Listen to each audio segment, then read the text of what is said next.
This advanced base, or space station, will be headquarters for the final ascent to the moon. Our space satellite will have the shape of a wheel, measuring 200 feet across. Its outside rim will contain living and working quarters. Just below the radio and radar antenna is the atomic reactor. Its heat will be used to drive a turbo generator, which supplied the station with electricity. Sometimes you ask yourself, are these people human? Will there be another reset? I called it reset number 4. But there could have been more, of course. What about the International Space Station? If it is a counter-rotating mechanism they are building there could be 2 ways they are using it. One, to influence our crater, or the second option, influence the time layers. Or maybe both. With mathematics, it is possible to duplicate the geometry of space inside our equations, to make a copy of it, only in reverse. In this reversed version, the copy of the black hole behaves differently. Instead of not being able to escape from its inside, all objects are on the contrary destined to escape from it. This is what we call a white hole. Now that we find ourselves in possession of this copy of space-time, we are able to stick it underneath our original hole. We form a structure which is much more satisfactory, with the shape of a tube rather than the simple hole. It is this type of structure which we call a wormhole. If such a structure exists, then the wormhole must necessarily connect 2 portions of spacetime together. We can quickly start to dream of a future in which spaceships might go through such shortcuts in spacetime to travel from galaxy to galaxy. Well, in my view, there are no galaxies, but time layers. Let's say you are flying around in the first time layer and you find a way to make a hole to the second layer. You fly around in the second layer and you decide to go home. What would you find? Would you end up in a Planet of the Apes scenario? Maybe there you would find your ancestor, the missing link, the link between human and ape. Well, what is the problem? Let's say you have 4 time layers and you manage to go from the 4th layer to the 3rd layer. But now you have ended up in a time period where the 4th layer wasn't even created yet. So you cannot go back to something that isn't there. Let's say you wait for a new reset until the 4th layer is created again. You fly through it, but you destroy it again. Theoretically, there would be only one way out. You would hang in space, wait for the 4th layer to be created, and from there, from space, you can return into the 4th layer.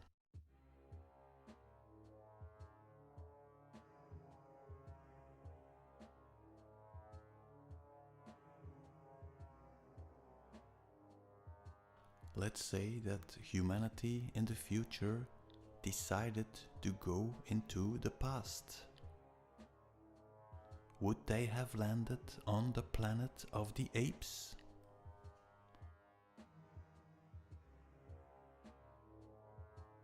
And where would the spaceship be?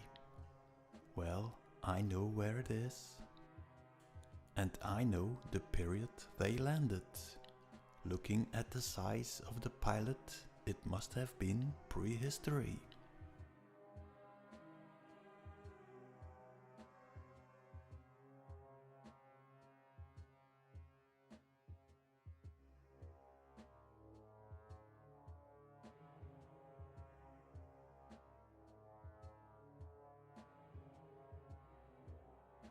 Let's try another explanation concerning Atlantis. Let's go back to the theory of the reflections and the reset.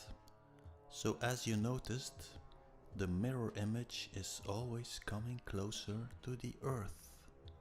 So at a certain point it will hit the Earth. What would happen? Take a look again at the inverted pyramid I showed. What is stone? Stone is the lack of water. What is mud? Mud is 50% water and 50% stone. So in this case, matter would be pure water.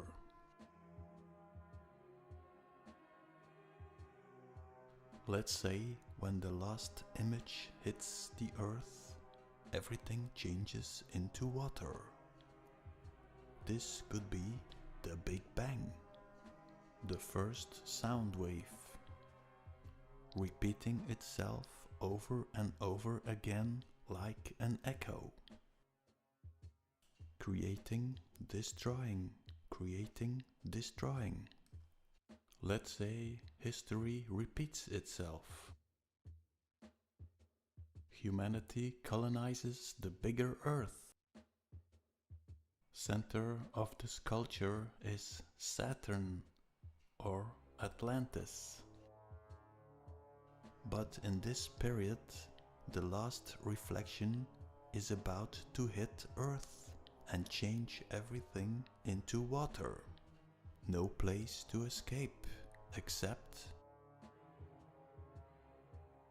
take all the DNA, put it in a spaceship, make a wormhole, go to the past and start all over again.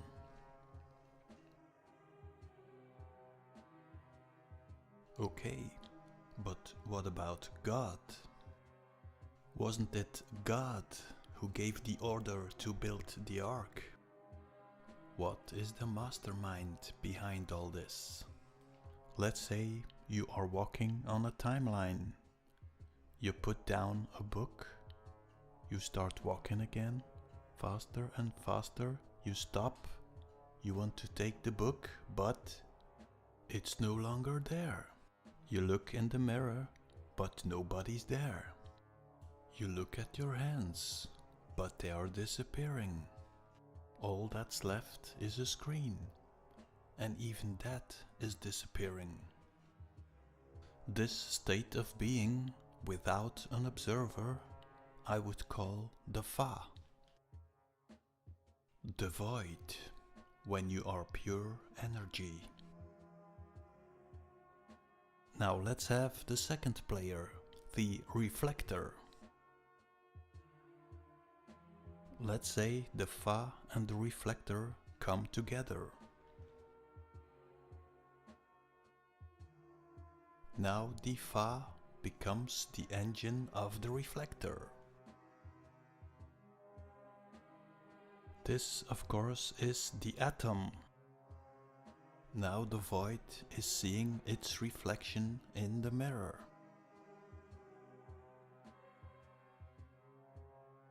The zero is observing the one. This, of course, is the start of the matrix. Now, when you're walking on a timeline and you put down your book, the book will be projected in the holographic universe. Reality becomes a 3D projection. Let's replace reflector with atom. So you have the Fa, the atom. So the Fa is Eva and the atom is Adam. Atom has two parts, a male and a female part, Isis and Osiris. So what's the story? Let's recapitulate. You have the atom, you have the Fa, then you have the snake, and of course you have the apple. Let's compare that with a clock. So you have the mechanism, the atom, the battery, the Fa, the clock face is the apple, the pattern of the movement is the snake. let's say that the clock face is damaged. That would alter the movement of the snake.